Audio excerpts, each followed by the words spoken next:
Social Welfare Minister Paul Lyngdoh announced significant progress in Meghalaya's battle against drug abuse, including the creation of a specialized police unit with advanced technology. He emphasized the importance of community involvement, noting support from local bodies like Meghalaya Town Dorbar and Upper Mauprem, which have proposed forming village defense parties to aid drug prevention.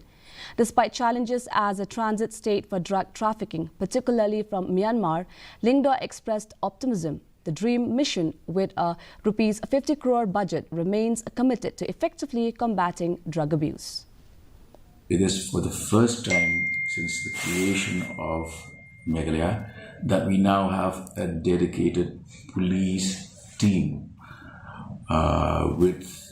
headed by an SP with an office building of its own, with equipment and technology that we have seen the public incineration of seized drugs, where the Honorable Chief Minister of the state was also present.